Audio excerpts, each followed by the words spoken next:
This month we're going to be talking about verse 31 of Uḷḷadu Nāṛpadu. There is a continuity between the verses, so I'll just go back a couple of verses, 2 or 3 verses, just to show the continuity. In verse 27, Bhagavan said, the state in which one exists without I rising is the state in which we exist as that. That means Brahman. Without investigating the place where I rises, how to reach the annihilation of oneself in which I does not rise. So in other words, how to, in order to become Brahman, in order to be Brahman, in order to be as we really are, we have to cease rising as I. And in order to cease rising as I permanently, we need to annihilate ourselves, that is this ego, which we can do only by investigating where I rises, where this ego rises. Where does the ego rise? It rises only from ourself, that is from our real nature. And then he said, in the final sentence, he said, without reaching, that means without reaching the annihilation of, without attaining the annihilation of oneself, how to stand in the state of oneself in which one is that.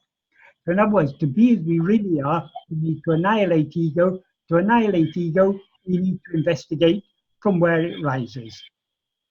From where it rises from ourselves, so we need to investigate ourselves. That's the implication of verse 27. In verse 28, he describes this practice by saying, like sinking, wanting to find something that has fallen in water, sinking within, restraining speech and breath by a sharpened mind, it is necessary to know the place where the rising ego rises. So in other words, we need to sink deep within ourselves. We need to immerse ourselves deep within ourselves, that is within the pure awareness that we actually are, in order to know what we really are. And we need, in order to think thus, we need a very sharpened mind. That means a mind that is very keenly focused on ourselves. And by that keenly focused mind, not only will we subside deep within, we will also thereby restrain our speech and breath. So that's the practice. Then in verse 29, he again talks about the practice, saying, not saying I by mouth, investigating by an inward sinking mind, where I rises, alone is the path of knowledge. Instead, thinking not this, I am that, is an aid, is it investigation? In other words, thinking I'm not this body, I'm that Brahman, is an aid, but it's not actual investigation. The actual investigation is to turn our attention inwards and to subside within, trying to see the place from which I rises. The place from which I rises is ourself. So in other words, focusing our whole attention on ourselves, that is the practice of self-investigation. And what if we investigate ourselves keenly enough, what will happen? That's what he expresses in verse 30. As soon as the mind reaches the heart, inwardly investigating who am I, when he who is I dies, one thing appears spontaneously as I am I. That is, he who is I means ego. So when the ego dies, which it will do as soon as the mind reaches, he said, but that means it merges in, becomes one with the heart, that's a pure awareness that we actually are, by inwardly investigating who am I, one thing appears spontaneously as I am I. What is that one thing? Well, Bhagavan says, though it appears, it is not I. That means the I that appears and disappears is ego. But when he says here, though it appears, it is not I, he's saying, though this appears, it is not ego. It is the entire substance, the Purna Vastu, the substance that is oneself. So it is Atma Vastu, our own real nature, what we actually are. But why does it appear? It appears because so long as the ego, so long as we were aware of ourselves as ego, our real nature, the pure awareness that we actually are, seem to be concealed. But when the ego is removed, our real nature shines forth. Just like if the sun is always shining in the sky, but it seems concealed so long as it's covered with clouds. When the clouds pass away, the sun seems to appear. But actually the sun was always shining. It hasn't actually appeared. That's why he says, though it appears, it is not I, meaning it's not the ego.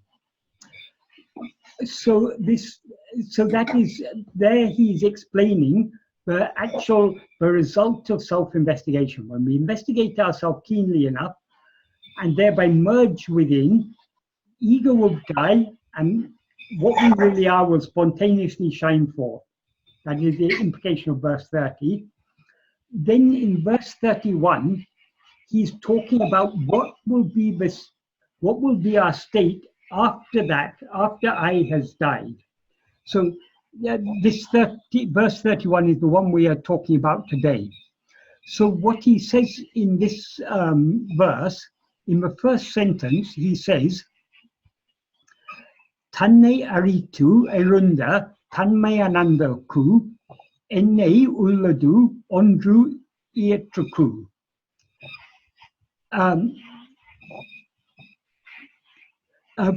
That means, for those who are happiness composed of that, which rose destroying themselves, what one exists for doing. The key word in this sentence is this word taṉmaya-āṇandarukku. Taṉmaya-āṇandarukku is the dative form of taṉmaya-āṇandar with an R on the end, which is a Tamil personal noun formed from the Sanskrit word taṉmaya-āṇanda, which means happiness, ananda, that is taṉmaya. Taṉmaya means taṭmaya. Taṭmaya means composed of that, in which that tat refers to Brahman, the one infinite reality, which is our own real nature, Atma-swarupa.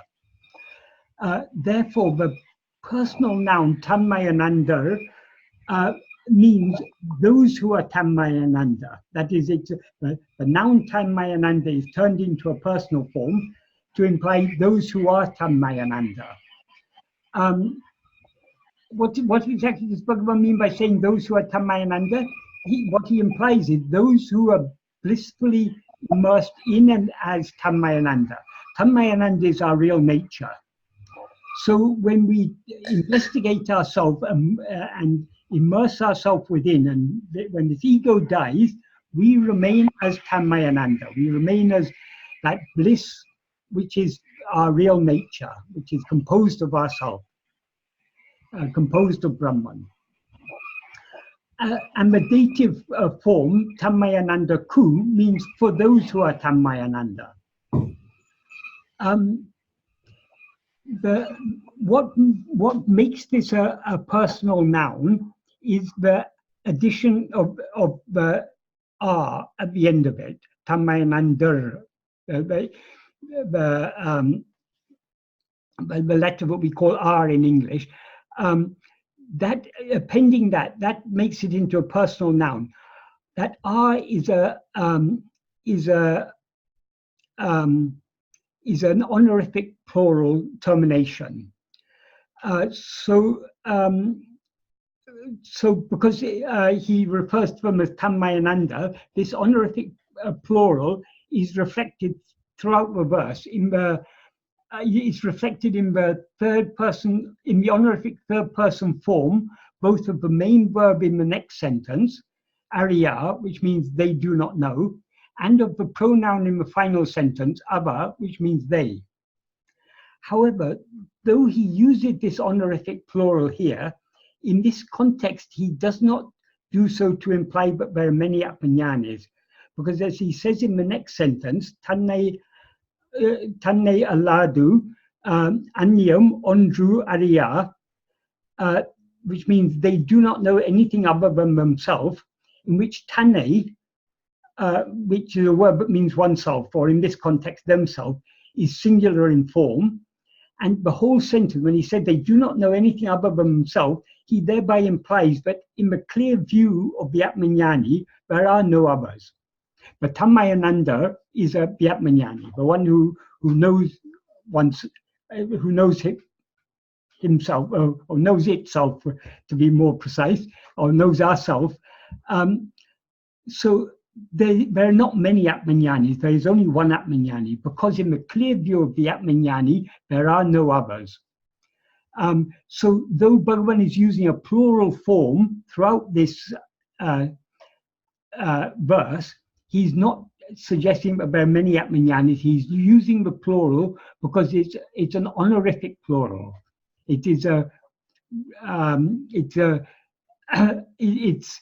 it's referring to the one jnani respectfully. Who is the one jnani? Bhagavan used to say, jnaname jnani. Jnana alone is the jnani. Jnana means pure awareness. So what knows pure awareness? Only pure awareness can know pure awareness. Because for pure awareness, there are no others. So the jnana alone is the jnani. There is no jnani other than jnana. So the jnani is not a person. In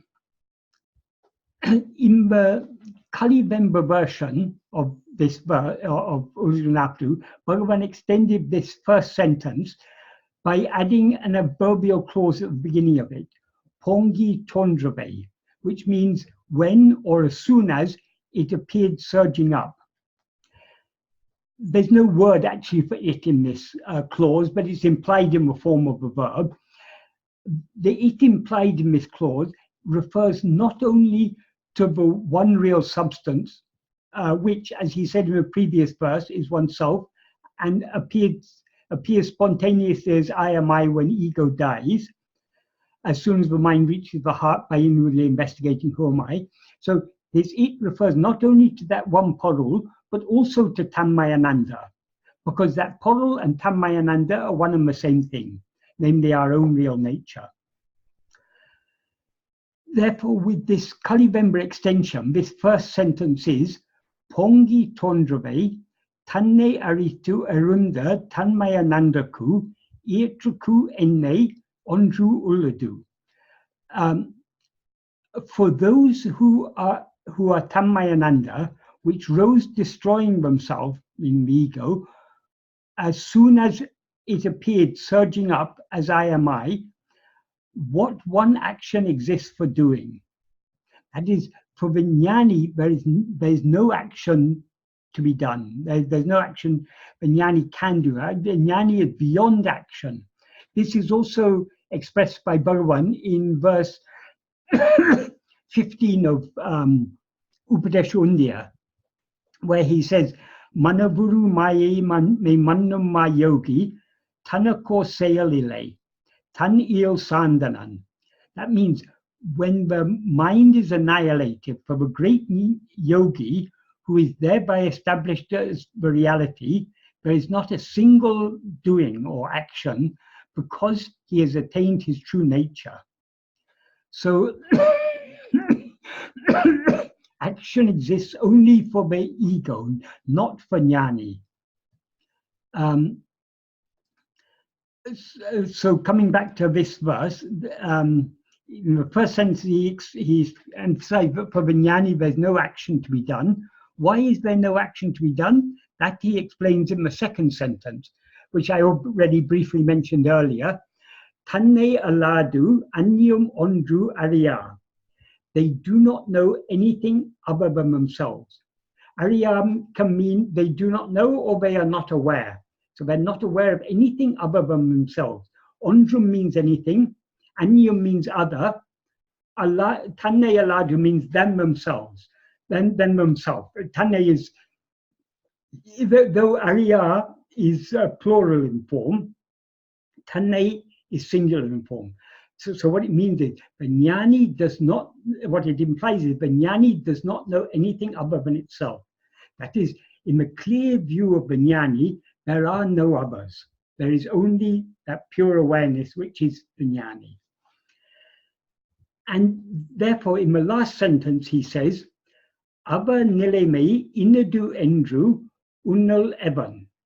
which means who can conceive their state as like this, meaning who can, or can, even can mean who can or how to conceive their state as like this, means as it is like this. It's beyond our conception. That is, what conceives this or that is only the mind. In the view of the mind, there are others. So how can the mind conceive a state in which there are no others? This verse gives us though obviously we cannot understand Bhagavan's state, it gives us a clue, at least to enable us to understand what his state is not. We see Bhagavan as a person, as a very loving, kind person who gave us his teachings and lived for 54 years in Tiruvannāmalai, who was so kind to all creatures, to monkeys, to dogs, to cows, even to scorpions and snakes, and hornets who stung his thigh. He was so kind and compassionate to all. And among humans, he made no difference between whatever person's social status, whether they are a king or a pauper, whether they are high caste or low caste, whether they are Hindu or foreigner or Christian or Muslim. For Bhagavan, these differences he was unconcerned about. His love was equal for all, because in his view there were no differences. In fact, in his view, as he says in the next end, there were no others. So Bhagavan doesn't see us as something other than himself.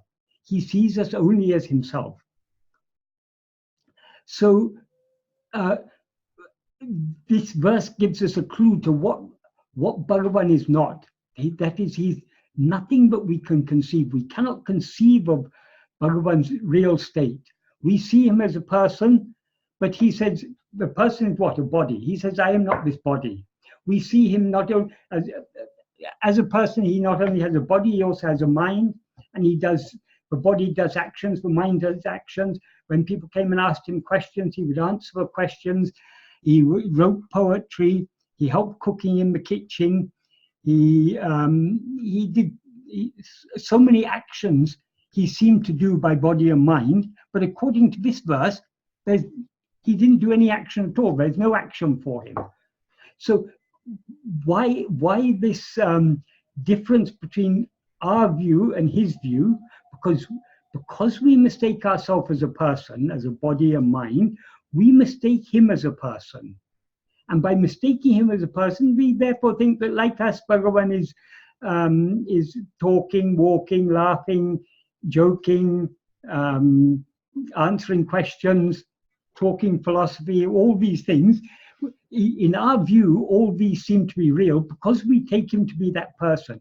But in his view, he is just taṉmaya-āṇandarukku, pure, infinite happiness, pure awareness. He's nothing other than that. So in his view, there are no others, and therefore there is no actions. Only in the state of duality, where there are others, are actions possible. Because action is a change from one condition to another condition. But if there are no others, there can be no change. Because if there's change, then you've got two things: what was there before the change and what was there after the change. So his state is immutable, beyond change, beyond time, beyond anything that we can possibly conceive by our mind. So people think we can understand, or Bhagavan would have done this, Bhagavan would have done, Bhagavan wouldn't have said this, Bhagavan wouldn't have said that. We cannot understand but Bhagavan often, his outward actions often surprise people. They didn't think that Bhagavan would do like that. Bhagavan would sometimes get angry. For example, if someone beats the mango tree to knock down the mangoes and thereby causes all the leaves to fall, Bhagavan got angry, saying, this mango tree is giving you mangoes, let it wait till the mangoes ripen and then fall by themselves. Why do you have to beat it? So Bhagavan will often act in ways that people don't expect him to act. But actually, we cannot understand his actions because those actions are occurring from a place of total non-action. That is, he is not the doer of those actions. Bhagavan is just being, not doing. But in our view, he appears to be doing so many things. So Bhagavan's state is beyond our comprehension. So how can we ever know what Bhagavan's state is? There is only one way. Bhagavan is nothing but our own real nature. Bhagavan is what we actually are. So we need to know ourselves as we actually are in order to know his state. And when we know ourselves as we actually are, we will not see any other. Bhagavan will not be other than us. We will not be other than him. There will only be the state of absolute oneness. Ekam-eva advaitam, one only without a second. That is the state of Bhagavan. That is our real state. But to know that real state, we have to turn our attention within to know what we actually are. Then when we know what we actually are, we'll know we were always that. And therefore we never rose as an ego. We never knew anything other than ourselves. So our present state is, the state that we seem to be in now is so completely different to our real state. We can't possibly conceive what our real state is. In order to know it, we need to be it. We need to turn within and be as we actually are. That is that is what we have to infer from this verse. So Bhagavan is saying here, don't try to understand the state of the jnani. Your job is not to understand the state of the jnani. What's important, the jnani doesn't know anything other than himself or herself or itself or whatever you choose to say, because jnani is not the body, it is beyond gender. The best pronoun to use to refer to jnani is it. But actually the jnani isn't even it, the jnani is only I. Sometimes when people ask Bhagavan whether so-and-so is a jnani, Bhagavan would say there's only one jnani, you are that. So we have to know ourselves to know what is a jnani, or what is a jnani. So that is what we have to infer from this verse.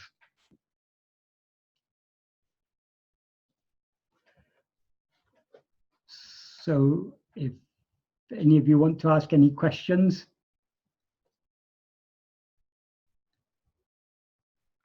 Sure, Michael, the question, this is Ram here. Thanks for the lecture you gave. The big question that I do have is, and I'm talking to you as an example, Michael, I'm looking at your body and I am falsely associating you as the body and having the dialogue with you.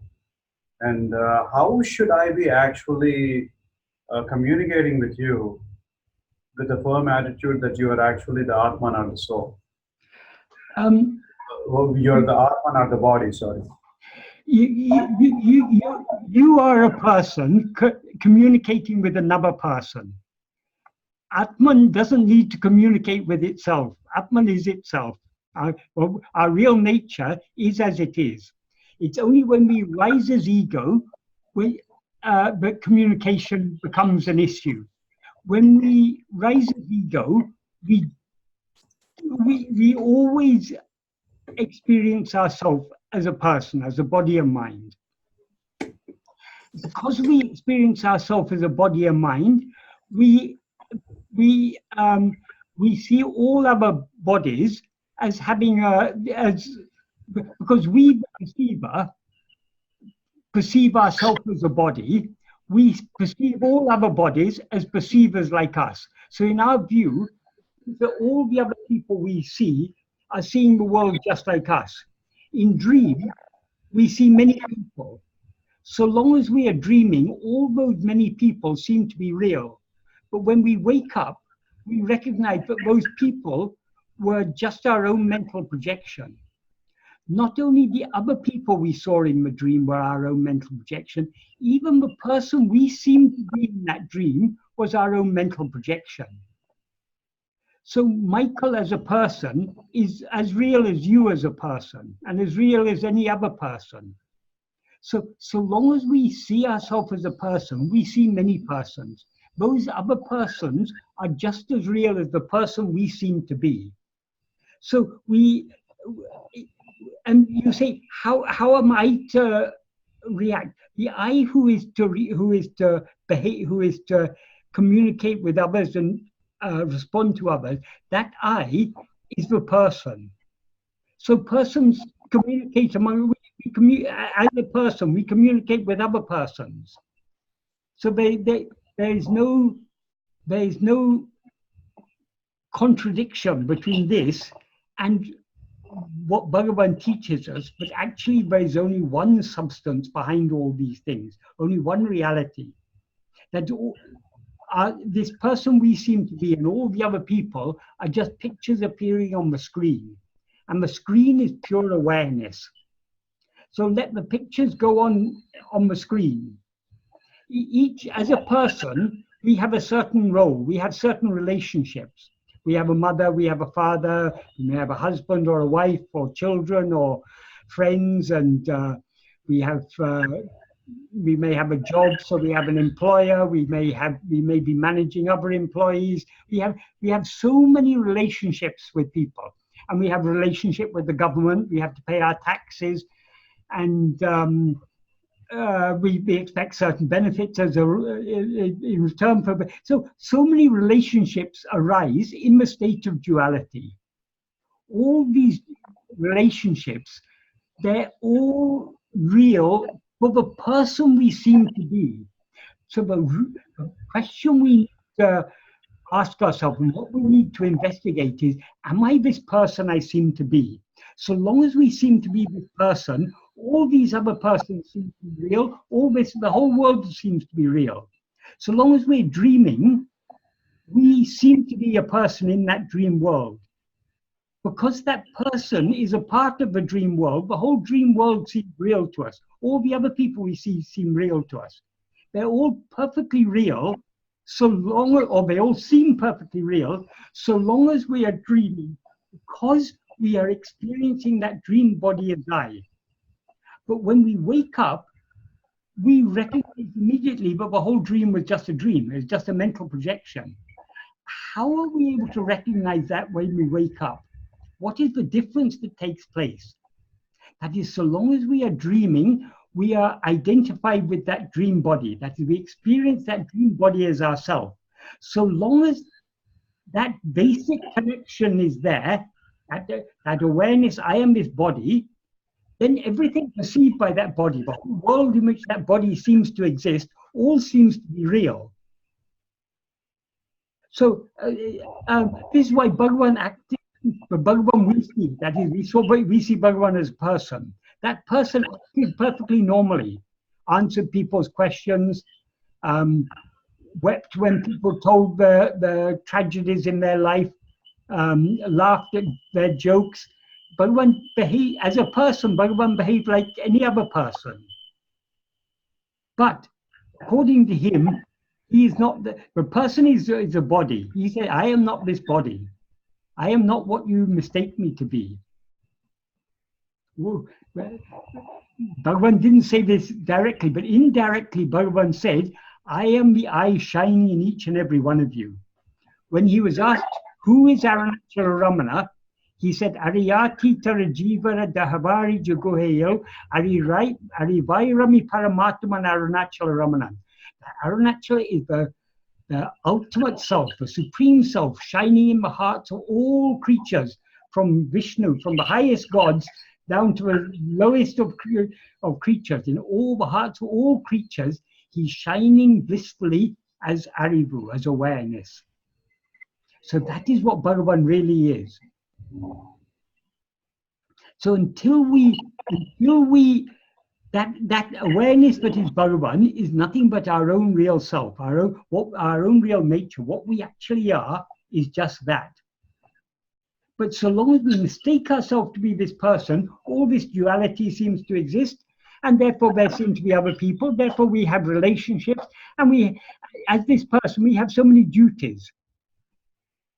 But though this person has many duties, we don't have any duty. Our only duty is to be as we actually are. Let this person take care of his duties. because we are not this person. Does that help to clarify the matter for you? So whoever is talking to the other person is just the body. You are not associating with that. Well, when we say the body, it's not, a dead body doesn't talk to us, does it? And a sleeping body doesn't talk to us. But body, when we say the body, Bhagavan says in verse 5 of Uḷḷadu Nāṛpadu, Uḍu pancha kosa uru. When Bhagavan refers to body, he's referring not just to the physical body, he's referring to all the five sheaths. That is, the body is, firstly, a person is a person only so long as the body is living. So there's a physical body and there's life. And that person is also in a state of, seeming state of waking. So there's a mind, there's an intellect, and there's a will. These five, body, life, mind, intellect, and will, these are the five sheaths that make up the whole person. So when Bhagavan says the ego is nothing but the false awareness, I am this body, he's not talking about, what he means by the body is all of these five. So that is what a person is. And so long as we rise as ego, we always experience ourselves as I am this body. Whether this body or some other body, but there's some body that we identify as this body is I. That is the very nature of ego. So Bhagavan often says ego is nothing but the false awareness, the erroneous awareness, I am this body. But in this erroneous awareness, I am this body, there is the real awareness, I am. That real awareness, that awareness I am, that is pure awareness. So what we need to do is to separate ourselves from the adjuncts that we now mistake to be ourselves. The adjuncts means all these five sheaths. So we have to separate ourselves from body, life, mind, intellect, will. We have to just remain as the pure awareness that we actually are. How can we remain thus? We rise as this ego and experience ourselves as a person by being aware of things other than ourselves. If we turn our entire attention back to see ourselves alone, we attend to ourselves so keenly that we cease to be aware of anything else whatsoever, then we will be aware of ourselves as we really are, pure awareness. So in order to be what we really are, we need to know what we really are. In order to know what we really are, we need to give up we need to give up all knowing any external vishayas, any external phenomena. And we need to know our own taṉṇai orderly. We need to know our own form of light. As Bhagavan says in eṛunda, verse 16.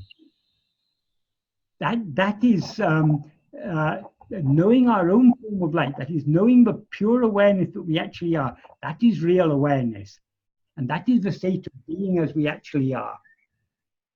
Because being ourselves and knowing ourselves are one and the same thing. Okay. Thanks, Mike.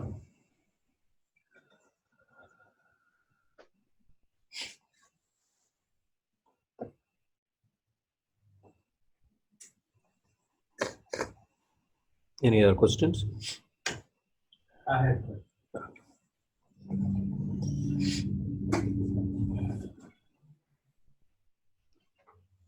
Hi, Michael. Hi.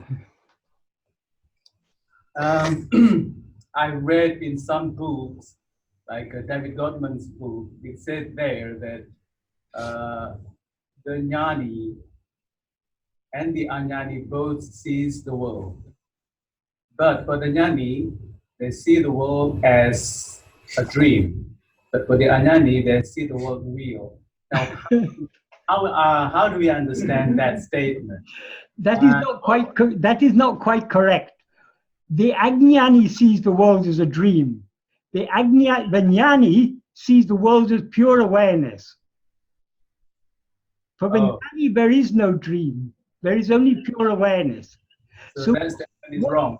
So No, it's a matter of interpretation. Bhagavan says in verse 18 of Uڵḷadu Nāṛpadu, for those who know and those who don't know. That means for the jnani and for the ajnani, the world is real. But whereas for the jnani, the world, the reality is limited to the measure of the world, for the jnani, the reality shines without form. What that means is, that is like saying both the jnani and the ajnani both see the snake, but the ajnani sees the snake as a snake, the jnani sees the snake as a rope. What does it mean if someone sees the snake as a rope? Is there actually a snake there? No, there's only a rope. So seeing the snake as a rope means seeing only the rope. So it's a very subtle, Bhagavan often spoke in a very subtle and nuanced manner. The jnani actually sees only the formless reality. But that formless reality seen by the jnani is what we see as the world. So the jnani and we are seeing exactly the same thing. But whereas the jnani sees it as it actually is, namely as pure awareness, we see it as all this multiplicity. The person who sees who recognizes the rope as a rope, and the person who mistakes the rope to be a snake, both are seeing the same thing. But what they are seeing it as is different. One sees it as a rope, which is what it actually is. The other sees it as a snake, which is what it seems to be.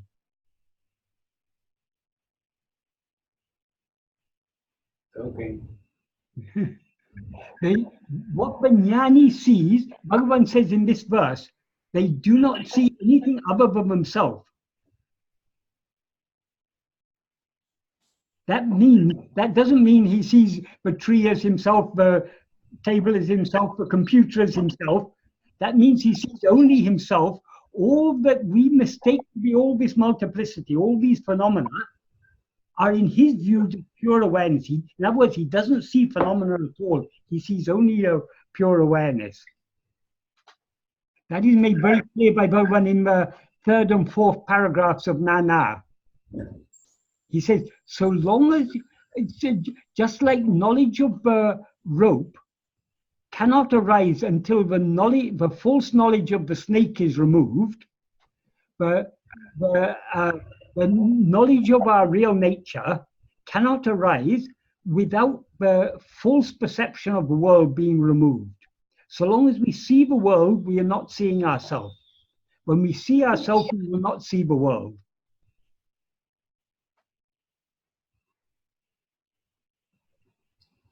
Also, in some books, Bhagavan say to the people or the visitors in the ashram over there, he said that I am not this body. So this sentence, this word does not imply that he sees the body. Who says I am not the body? There's a body saying I am not the body, but Bhagavan said, see the radio here. We hear the radio singing, but if you open the radio up, you won't find anyone inside singing, because the singing is coming from some other source. Likewise with the body of the jnani. You open it, there's nobody inside. But the words that the jnani is saying are coming from some other source. And on another occasion, someone asked Bhagavan, if you have no mind, then where are your answers coming from?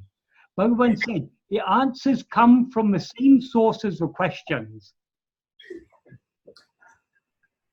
So that is why he says in this verse, who can understand their state?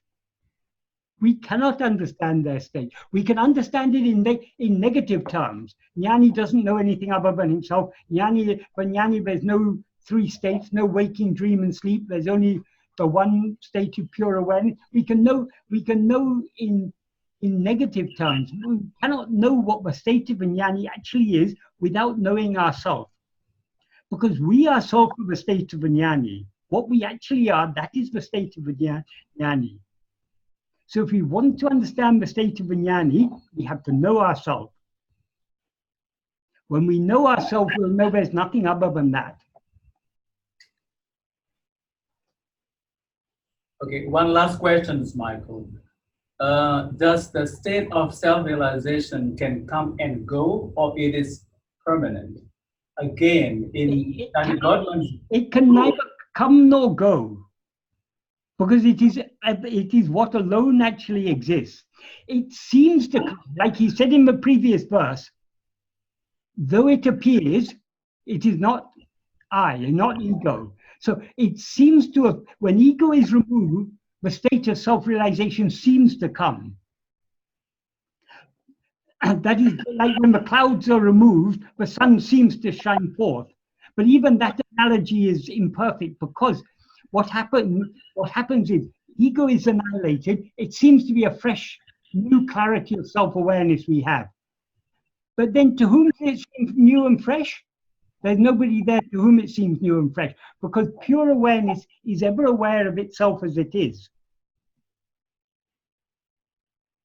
So once we get it, we will not gonna lose it. We will stay there all the time. We will never get it.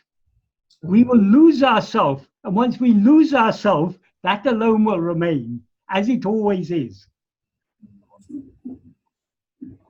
Because in David Gottman's book, it says that when he talked about Ramana's experience when he was 16 years old, some other people reported the same experience, but their experience invariably don't stay permanent. It comes and goes. So is that correct or is that incorrect? So long as there's coming and going, there's ego, because coming and going occurs only in the view of ego. So that means they are not true jnani. No. But there is no true jnani. There is only one true jnani. That is you. Know yourself, and all these problems will be solved. There's no use asking about others or their experiences. Who are you? You are the only real jnani.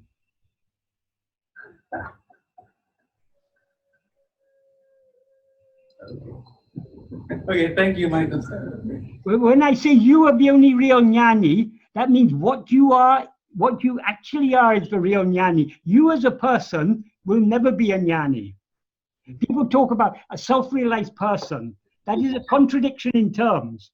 Because so long as we're a person, we are not self-realized. When we are self-realized, we're not a person. So a person can never recollect, right? A person can never say he's self-realized. No. I mean, there are some people going around these days. Oh, there are plenty of people going around, yes. Right. They're getting on the flights and they're coming and preaching all those things, saying that on such and such day this happened, they got transformed, they're self-realized, whatever.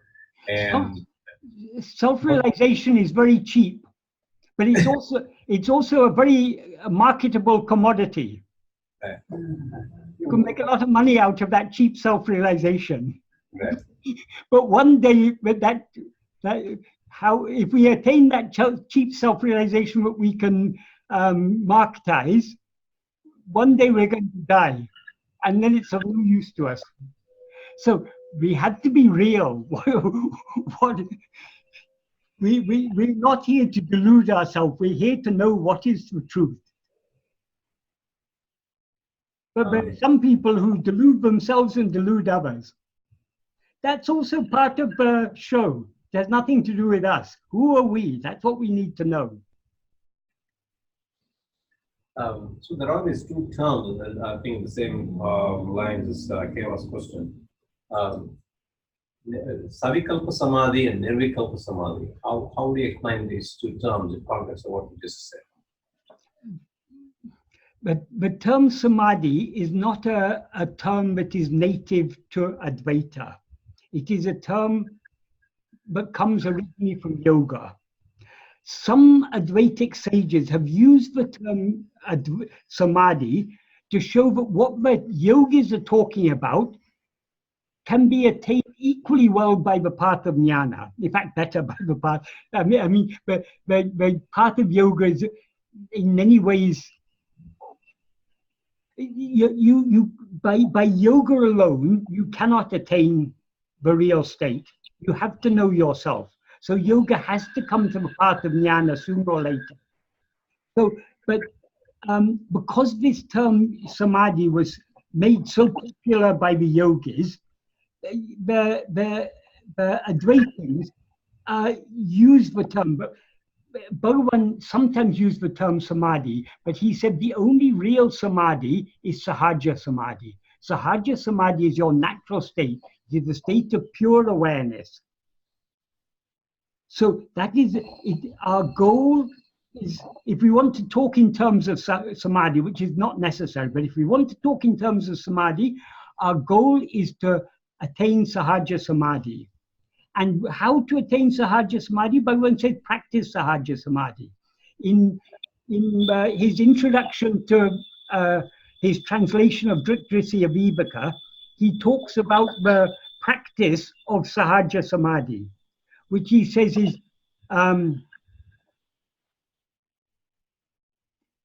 epodum taṉṉai, that always attending to oneself without any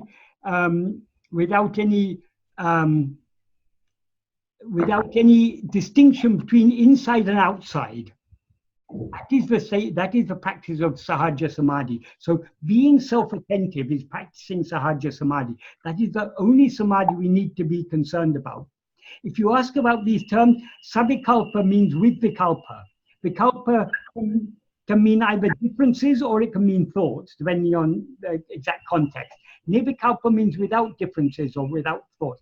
Sleep is a state of nirvikalpa samadhi, because there are no vikalpas in sleep. But the problem is, sleep is a state of manolaya, as is the yogi state of nirvikalpa samadhi. According to Bhagavan, it's just a state of manolaya. Bhagavan told the story of the yogi on the banks of the Ganga to illustrate this point. There was a yogi who was meditating on the banks of the Ganga, doing pranayama or whatever other yoga exercises. He had become so proficient in his practice of his yoga practices, but he was able to go into nirvikalpa samadhi very frequently. Once, after an extended period in nirvikalpa samadhi, he woke up and he was feeling thirsty. So he asked his disciple to go and get water from the Ganga, which is just nearby.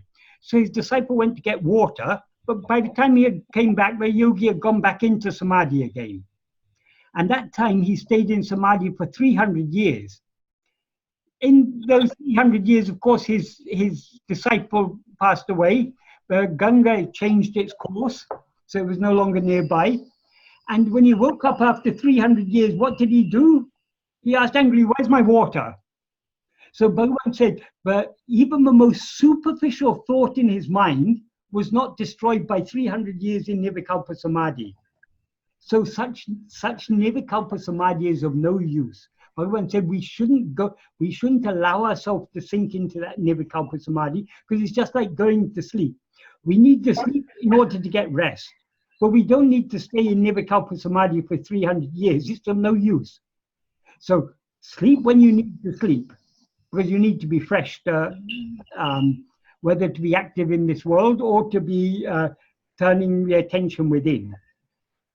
But don't allow yourself to sink into that nirvikalpa samadhi. So nirvikalpa samadhi is like manolaya. Manolaya.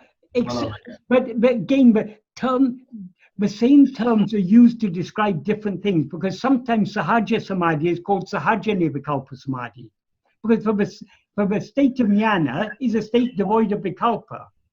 So sahaja nirvikalpa samadhi is manonasa, destruction of the mind, whereas ordinary nirvikalpa samadhi is just manolaya, a state of temporary dissolution of mind. So we need not concern ourselves about samadhi. Before we read about it in books or heard about it from other people, had any of us ever heard of the term samadhi? It's a term we've learned. So that means it's something other than ourselves. Do we come to Bhagavan to know about things other than ourselves or to know about ourselves? Let those who are interested in samadhi, let them keep their samadhi. It need not concern us. If we want to know what we actually are, we need not be concerned about all these very exotic sounding words. All we need, we all know I. Who is this I? That's what we need to know. Bhagavan's teachings are so simple.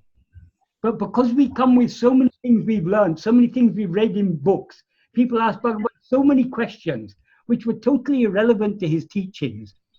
And according to the needs of particular people, Bhagavan answered to when he saw people weren't interested in his teachings as they were, he modified his teachings in a way to slowly, in a roundabout way, bring them to his teachings. So the answers that Bhagavan gave, many of the things he talked about, had no direct relevance to his teaching. It's what he said to particular individuals to suit their spiritual needs. But if we come to Bhagavan for Bhagavan's teachings alone, first thing we have to give up all our old beliefs, all our old ideas. Forget about samadhi, forget about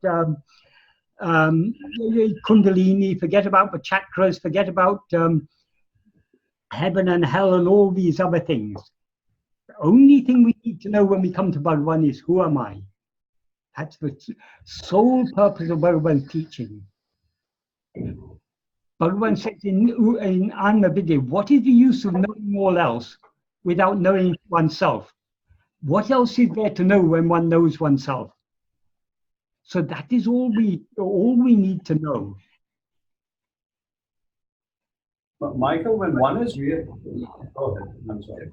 I'll just once Sri Nagama recorded this. Once some learned pundits came to Bhagavan, and they were discussing with Bhagavan about kundalini and about chakras and about nadis and about all these things. Bhagavan was patiently answering them according to their beliefs. After a day or two, when they left, Sri Nagama came to Bhagavan and said, Bhagavan, I don't know anything about these nadis or kundalini, and I couldn't understand what you were saying. Could you explain these to me? Bhagavan said, oh, why do you bother about all that? She said, because Bhagavan, you were talking about this for 2 days. Kundalini and his chakras and his nadis and everything. So I want to know what it's all about. Bhagavan said, it's all imagination. Sri Nagama said, what is all imagination? Bhagavan said, the body itself is an imagination, but the word he used for imagination is kalpana. Kalpana means a fabrication, mental fabrication. When the body itself is a kalpana, what else will all these nadis and chakras and kundalini be? Right. But just like when children brought at Deepawali time, children when Bhagavan was living on the hill, children of the town would come up to Virupaksha cave with their fireworks, and they wanted to play fireworks with Bhagavan. So Bhagavan played fireworks with them. Likewise, when learned people come and talk about about yoga things, Bhagavan, just like he plays with the children, he plays with them. He talks to them at their own level. Bhagavan never gave any teachings of his own accord. He answered according to people's questions. Fortunately for us, there were a few people like Shiva Prakasham Pillai and Muruganā who asked appropriate questions and got the real essence of Bhagavan's teachings.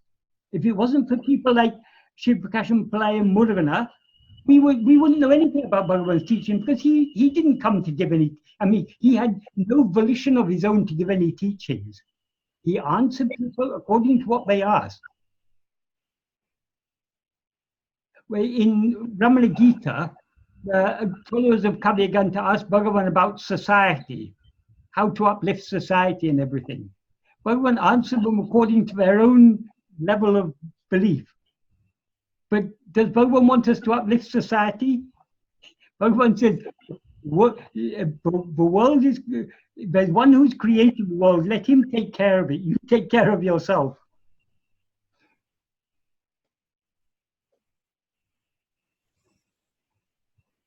Yes, sorry, you were about to ask a question. Michael, when a self-realized person like Ramana talks, whom is he talking to then? Because there is no other than himself, isn't it? Bhagavan is not talking. The body, but we see, because we see ourselves as a body, we see Bhagavan as a body. And that body talks to us. But we can say, then who is it who's talking to us through that body? That is nothing but Bhagavan is our own real self, our own real nature. What we actually are is Bhagavan. What we actually are is infinite love. And the love what we actually are is infinite because there's nothing other than it. So if there's no other, it's infinite. So Bhagavan's love for us is infinite. But Bhagavan, whereas we love ourselves as a person, Bhagavan loves us as we really are. So because Bhagavan loves us as we really are, he wants us to be as we really are. Again, when we talk like this, we are bringing this down to our level. When we say Bhagavan wants us to be as we really are, Bhagavan doesn't actually want anything. Bhagavan just is pure love. But that pure love, from our perspective, wants us to be as we actually are. So it is that pure love that Bhagavan has for us is what is called grace. So grace manifested in the form of Bhagavan gave his teachings in order to turn us back to know ourselves. So that's why Bhagavan said the answer comes from the same source as the question. Where does the question come? The question comes from ego. Where does ego come from? The ego comes from Atmaswarupa. The answer is coming from Atmaswarupa. But Atmaswarupa doesn't do anything. Atmaswarupa is just like the sun. The sun doesn't do anything, but still the lotus blossoms. Likewise, in the mere presence of Atmaswarupa, all these things happen. So we cannot understand Bhagavan's state. That's the whole point of this verse we've been talking about today. For him, there are no others. So how can we understand his state? How can we understand his actions? Because for him, there are no actions. So your question itself was a clue to the problem we all face. We're talking about a self-realized person. There is no such thing as a self-realized person. Bhagavan is not a self-realized person because he was not a person. He is just pure awareness. Bhagavan is just pure jnana.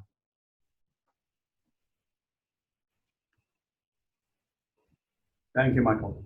I have a question.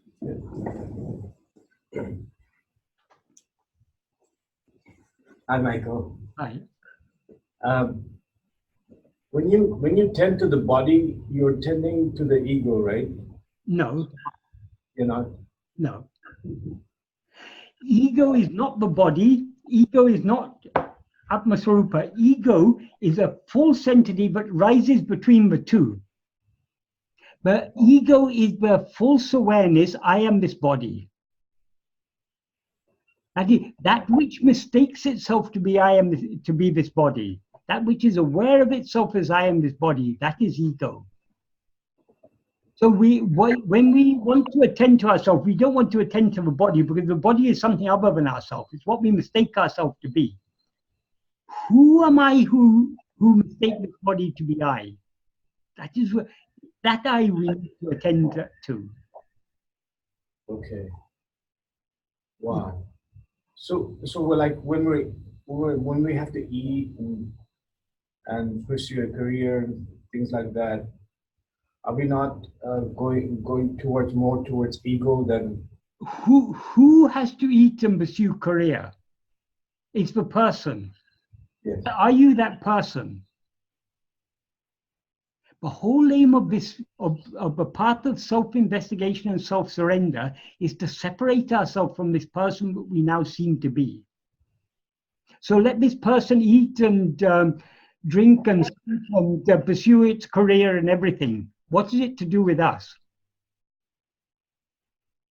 So We have to separate ourselves from this person. How do we separate ourselves from this person? So long as we are looking outwards, we are experiencing ourselves as this person. I am Michael. But when I look within, what is there is only that awareness that I actually am. So by turning our attention back towards ourselves, we thereby separate ourselves from a person whom we seem to be. So can we do that without dying? Without the body dying? We can do it with the body. Is of no concern of us. Body has nothing to do with us. But we, the ego, have to die. What, sorry? The ego. We, the ego, have to die. Which is false awareness of yourself. So that has to go. But when the ego is dead, who is there to see any body? Or to say this body is I?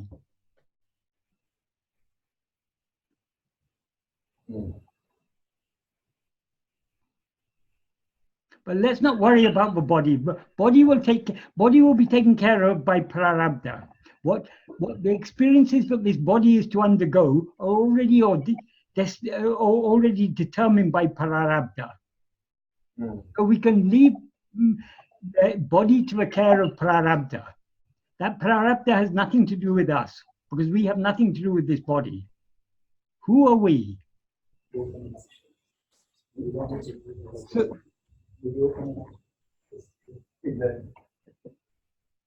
okay. So coming to a very practical level, so when I'm looking at some good food that I'm going to eat, am I not feeding my ego?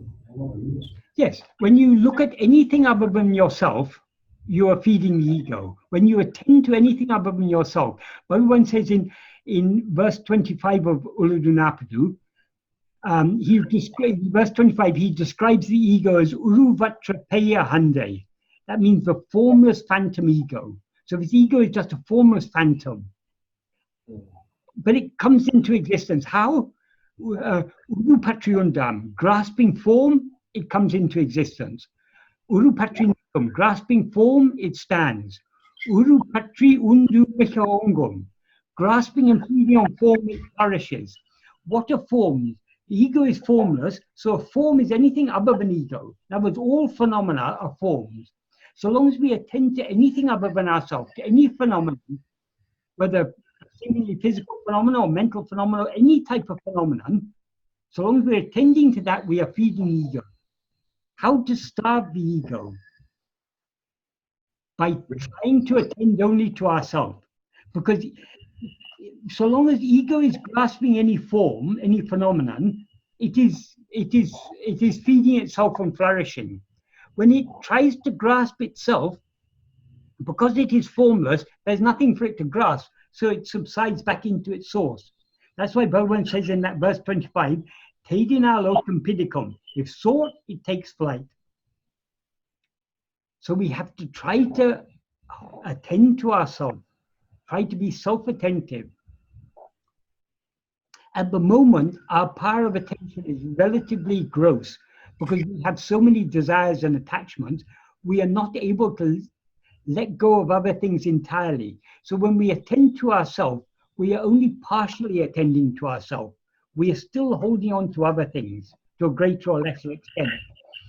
But the more we cultivate this practice of being self-attentive, the more desires and attachments will drop off.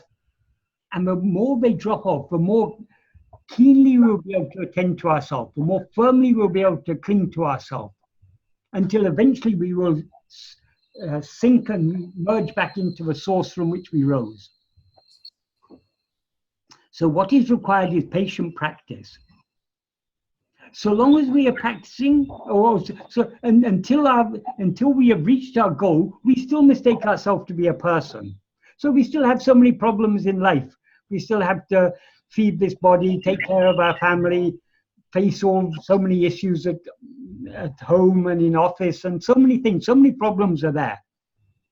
These are inevitable so long as we look outwards. Because when we look outwards, we see multiplicity. If we want to be free of all this multiplicity, look within. Because what is inside? Only ourselves. But in order to see what we actually are, we need to be free of our desires and attachments. In order to free ourselves from desires and attachment, we have to patiently and persistently follow this path of self-investigation and self-surrender. It's sort of a cycle. You have to practice Atma-vichara to really get rid of all the desires, and then the process of getting rid of desires helps you with more Atma-vichara. Exactly. Just, So what makes you keep in this virtuous cycle? In other words, that's one aspect of the question. What strengthens? Is it a monotonous thing? The more you do it, better off, or you revert back once in a while? And the other aspect is this attention being the main tool. Yes. Which is seemed to be strengthened by the dispassion that you cultivate as a result of this being in this virtuous cycle. And that attention, we are used to looking at a rope, which is an object. And here the attention is really on awareness itself. And it's kind of circular. We're not looking at any object, we're looking at the subject. So the subject is looking at itself. Right. So that's a very alien to us compared to all the other ways that we do the attention. Because the very nature of ego is urupatri, grasping form. So when we try to grasp ourselves, we are going against the very nature of ego. But this is the way to undermine ego.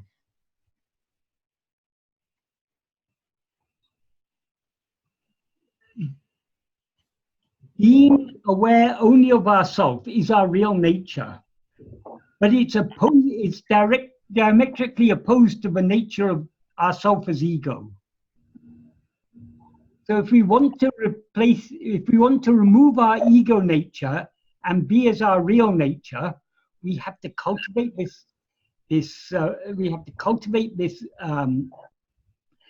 liking, this love to be self-attentive, to attend only to ourselves. And you ask, what keeps this virtuous cycle going? One simple thing: love. Don't we all love to be happy?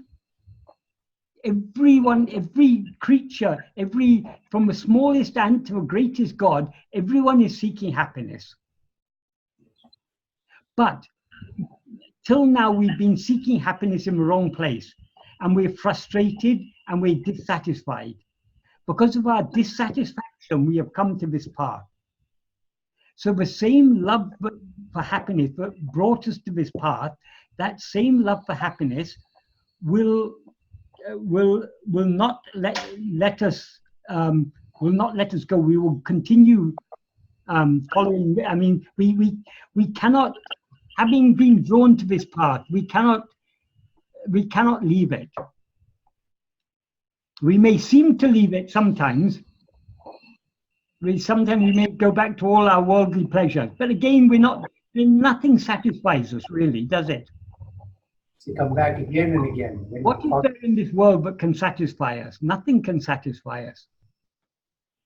So we have no choice but to come back again and again to this path. Once someone asked Bhagavan, though we read your teachings and we hear you saying that happiness is our real nature, why is our mind still going outwards? Bhagavan said, because you haven't had enough of it yet. So, but slowly, we are getting closer and closer to having had enough of it. So if there were things in the world that interested us more, there are so many other things we could be doing. We could be, it's a Saturday, we could be watching sports on television, we could be doing so many things. We could be going to the pub and drinking, we could be taking cocaine, we could be doing so many things. Why are we sitting here talking about this subject? Because it's Saturday morning for us. If it's Saturday evening, maybe we'll have a glass of wine. maybe because we are still floating between this and that. We still got a leg in two boats. We are here this slowly we are getting more and more dissatisfied with this condition. And so, is it just like you said, Bhagavan said, when somebody was angry, it's ask who is angry. So when you're also having pleasure, it's okay to ask who is having this pleasure. Yeah, it's okay to ask, but asking is not the point. Asking may prompt us to investigate, but what is important, you can continue asking who is enjoying this, who is suffering this. Asking the question is not the point. Investigating who it is. Investigating means turning our attention back towards ourselves. That is what's necessary. So if we are angry, who is angry? That means who is angry doesn't mean asking the question who is angry, looking within to see who is angry. Right. So these are clues or prompts. Yes. Same way, what am I, or where do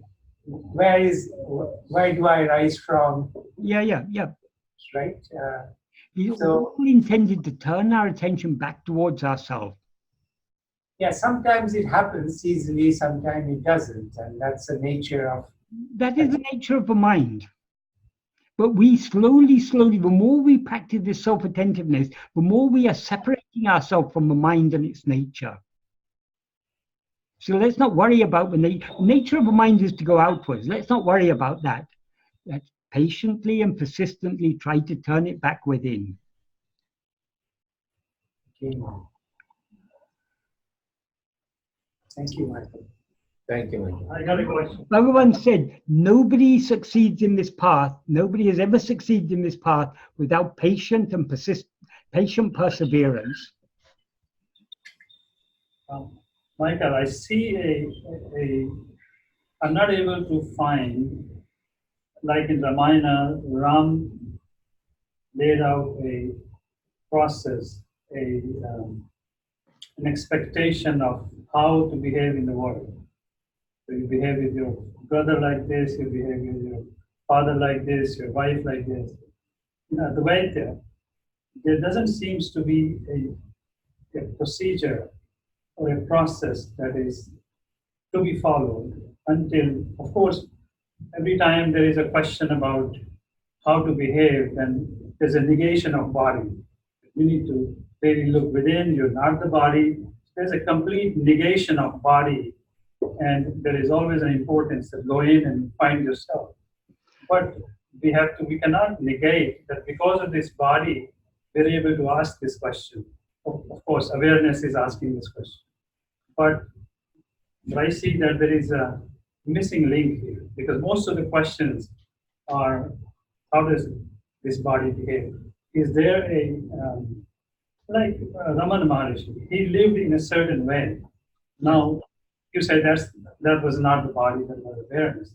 But there was a body, because of that body we're talking about him and the philosophy. So we can't say that body has no value to it. But this body, who has question, awareness is talking through this body. So what is the function of this? How does this body in Advaita Vedanta, what is this body supposed to behave like? How does it? Okay, Bhagavan has answered that in the second last sentence of ṇanā. He says, "Evalo kevalo tāndu nadu kiromo, avalo kavale nammayundu." That means to whichever extent we behave, tāndu. Tāndu means subsidingly, submissively, humbly. To that extent, it is good. There is good. So the more and more we are submissive, the more and more we are humble, the more and more we avoid rising as I. Pathetic status is good. So we will learn how to live in this world by following Miss Bhagavan's path of self-investigation and self-surrender. The more we follow this path of self-investigation and self-surrender, the more we will subside. The more we will subside, the more the actions of his body and mind will be appropriate. So we can leave the actions of the body. And he says earlier in verse 13, he says, Sakala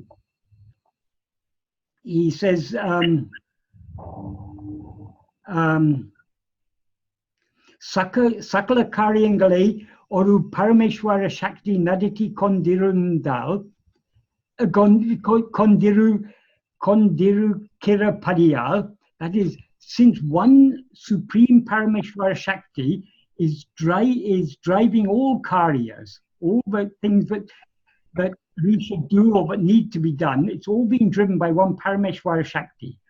Namum Adakku Adangiramal Ipadisayavendum Apalisayavendum Ain Sada Tintipade. Instead of we also submitting ourselves to it, why should we always be thinking it's necessary to do this, it's necessary to do that? And then he gives a beautiful analogy. Puhe bandi sakala barangalayam tangi kondu povadu terendum. Though we know that the steam train is carrying all the burdens, adil eri kondu povum nam namade Syria mutteyum adil pottu vitte sukumai iramal. Instead of we who are traveling in it, putting our little luggage on that train and being sukumais, being at ease, being comfortable, being happy, being satisfied. Ade namadu talayil tangi kondu ein kashtapadavendum. Why should we suffer carrying it on our head? So leave the entire burden of how you should behave to Bhagavan. You have only one.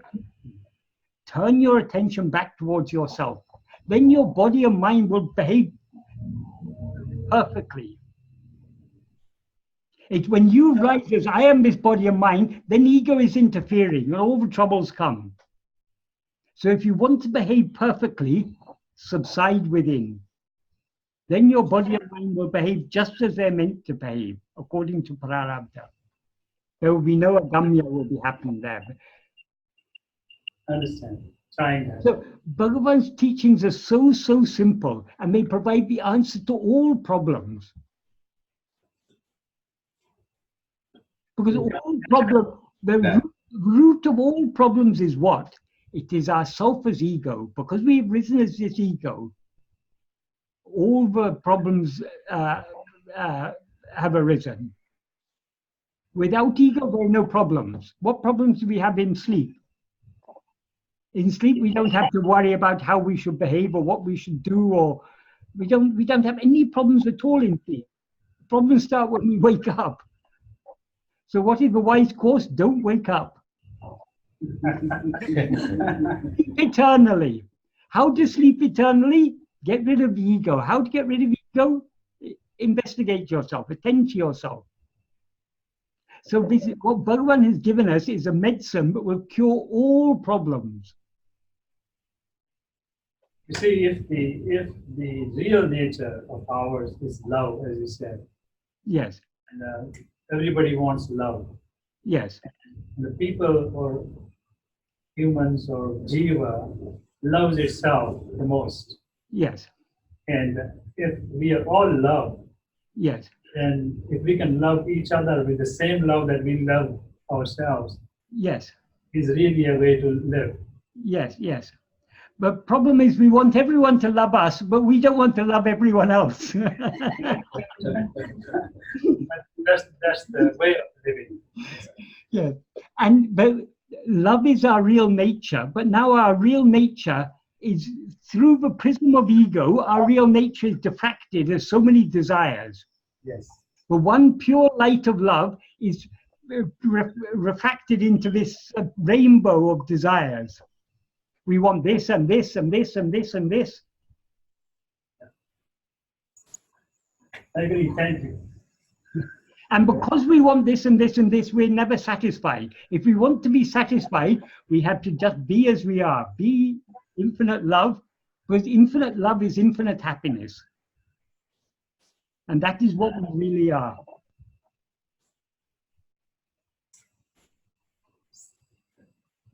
Hi, Michael. Hi. I've been here all along.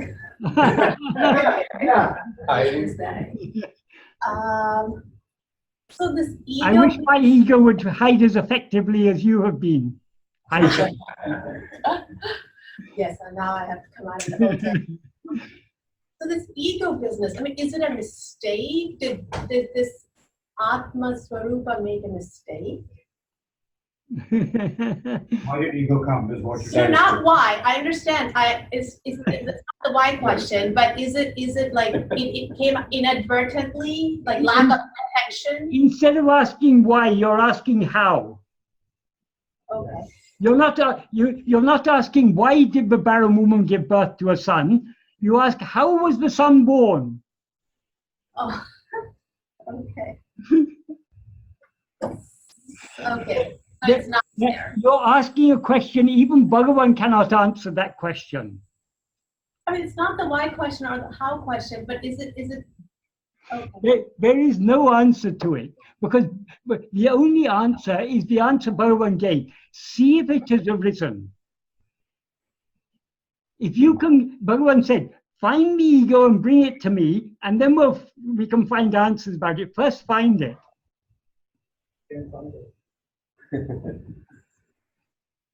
Ego seems to exist only so long as we look elsewhere. So long as we look away from ourselves, we seem to be ego. But if we look at ourselves, there is no ego. So who is the one looking away? Ego. The one that does not exist is looking away. If ego looks back at itself, it dissolves back into its source, and it is then clearly seen that there never was any ego. So stop looking away from yourself. Look at yourself alone. That is the solution.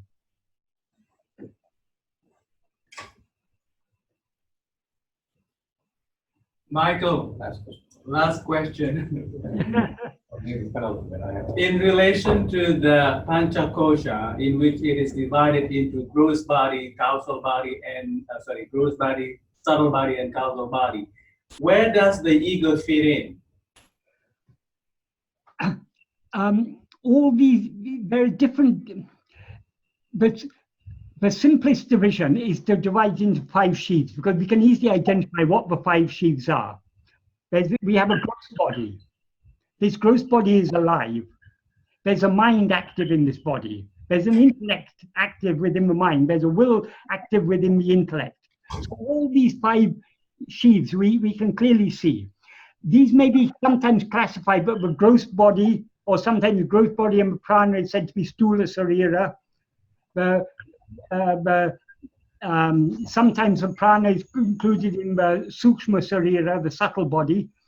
But all these classifications aren't important.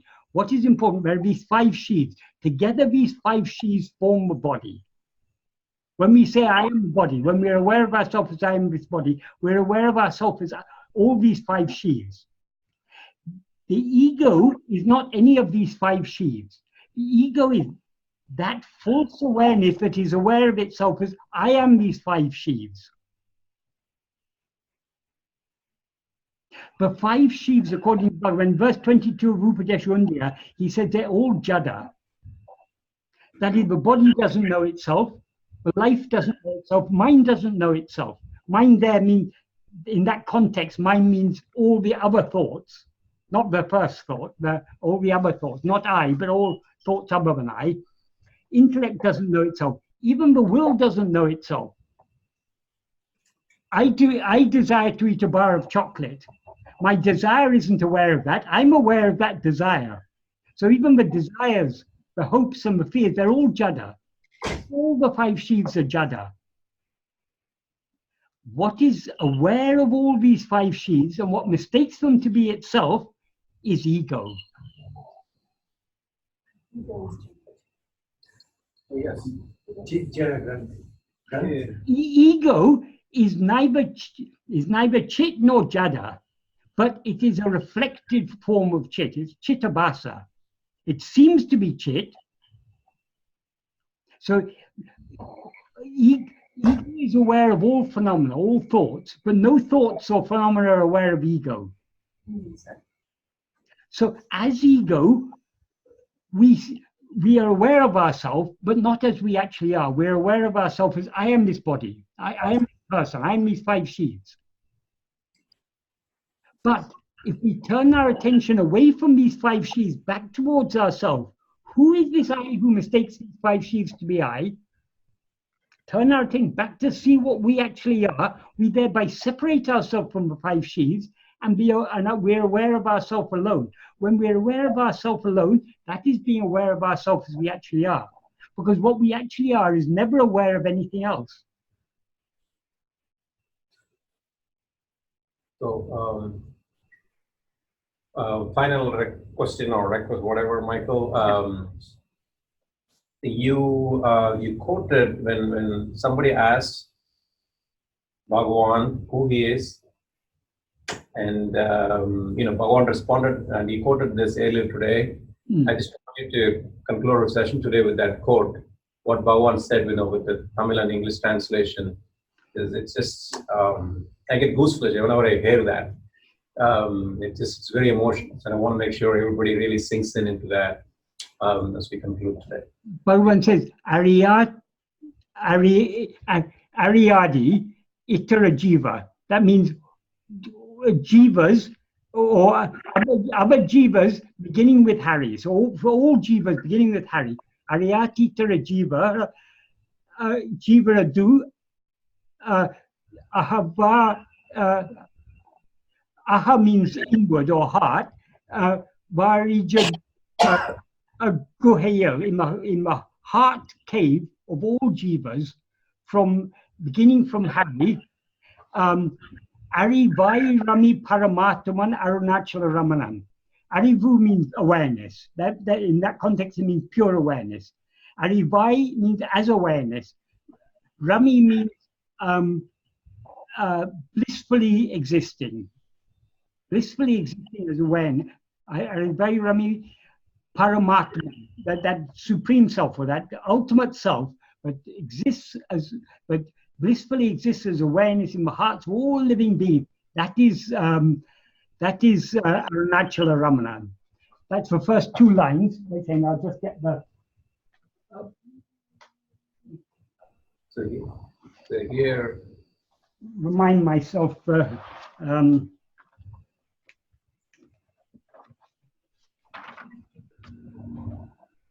asked Bhagavan who he is.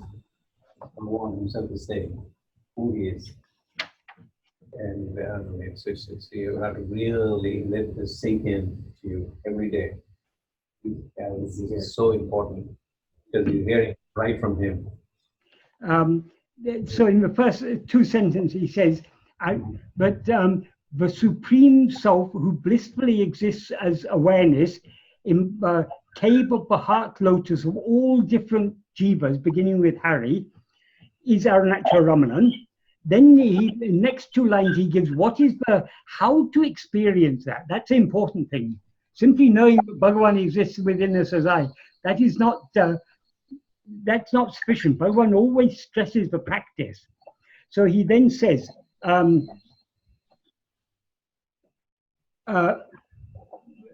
parival. Parival means with love or by love. Ulam uruha, with the heart melting with love. Nal paran andidu guhe andu, reaching the cave in which the supreme, with the heart melting with love, reaching the cave in which the supreme dwells, the benign, the benevolent supreme, the good supreme dwells. Arivam, that is, which is awareness. Viri, the eye, Arivam Viri, the eye of awareness, the eye which is awareness, Tirava will open. Nijam Arivai, you will know the truth. Adu Veliyam, it will manifest, it will appear, it will come out into the open. So what you really are will become clear. If with the mind melting with love, we reach the cave of the heart in which Bhagavan is dwelling, the eye of pure awareness will open, and we will know this. We will know that he is that awareness. So it's a beautiful verse. Yati tarajivara dahavari jaguhayil arivairami paramatamana arunachala ramanam parivalula muruhal nala paranandiru guhyandu arivam viri tiravanija arivai aduveliyam.